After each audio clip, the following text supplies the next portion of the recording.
سے consulate of Pakistan Dubai کے زیر اہتمام تقریب۔ مقررین نے کشمیر پر 70 سالوں سے بھارتی فوجی قبضے کے خلاف صدا بلند کرتے ہوئے عالمی برادری کی توجہ کشمیر میں جاری مظالم کی جانب دلائی۔ تقریب میں پاکستان تحریک انصاف دبئی ریجن کے صدر عرفان افسر اوان، افضل بھٹی، چودھری اخلاق، راجہ شوکت علی اور پیپلز پارٹی کے رہنما سردار جوید یعقوب نے بطور مہمان خصوصی شرکت کی۔ تقریب کی صدارت قائم مقام قونصل جنرل آف پاکستان احمد شامی نے کی۔ ان کے ہمراہ کونسلٹ کے دیگر افسران بھی موجود تھے۔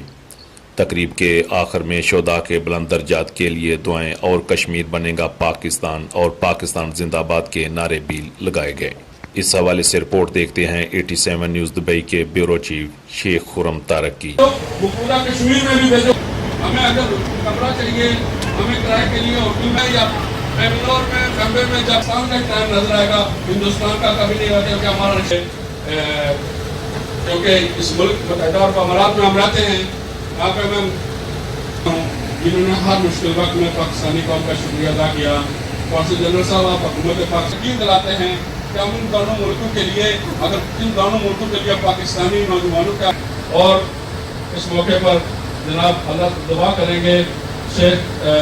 ہمارے ذاتی اختلافات کو پارٹی کرتی ہے تو کرتی رہے، لیکن جی سر آج کے دن کے حوالے سے کیا کہیں گے آپ؟ آج کے دن کے حوالے سے بڑا کلیئر میسج دیں گے کہ کشمیر کی عوام کے ساتھ یکجہتی میں پاکستانیز شانہ بشانہ کھڑے میں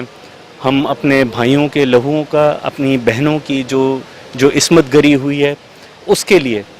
ہر فورم پہ آواز اٹھائیں گے۔ جس طرح ابھی آپ نے دیکھا ہماری جو نئی نو منتخب حکومت ہے اس کے اندر انہوں نے کس طریقے سے کشمیر کے جو اصل جو کور ایشو ہے اس کو کیسے ورلڈ فورم پہ لے کر آئے۔ انشاءاللہ اس کی انٹینسٹی بڑھتی جائے گی وقتاً بوقتاً، اور وہ دن دور نہیں جب کشمیر کے تمام تر لوگوں کو حق رائے دہی کا موقع ملے گا انشاءاللہ۔ سر 8 لاکھ فوج قابض ہے کشمیر کے اوپر،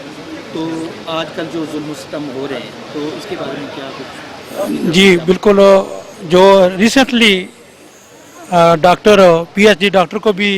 انہوں نے قتل کیا اور ہزاروں لوگوں کو انہوں نے قتل کیا، لیکن ہم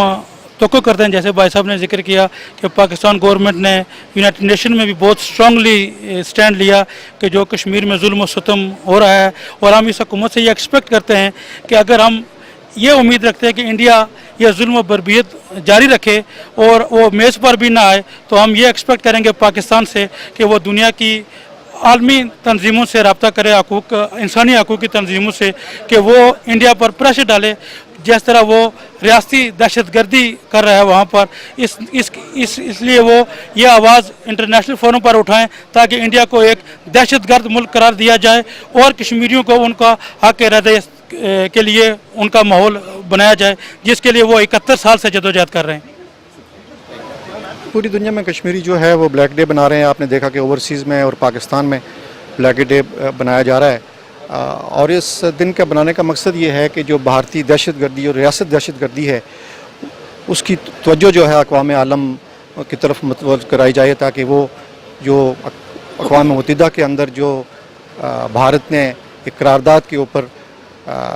متفق ہوا تھا اس پر عمل درآمد کیا جائے۔ اور ہم یہ سمجھتے ہیں کہ اس خطے میں اس وقت کا امن اور خوشحالی نہیں آ سکتی جب تک مسئلہ کشمیر حل نہیں ہوگا، اور جو ذمہ دار قومیں ہیں ان کی ذمہ داری بنتی ہے کہ وہ مسئلہ کشمیر کو جلد از جلد حل کریں۔ اور میں سمجھتا ہوں کہ کشمیری ایک نئے عزم اور ایک نئے جذبے کے ساتھ اپنی جدوجہد جاری رکھے ہوئے ہیں، اور انشاءاللہ تعالیٰ آپ دیکھیں گے کہ ہم یہ جدوجہد اور جاری رکھیں گے اور اپنی آزادی حاصل کر کے رہیں گے۔ صحیح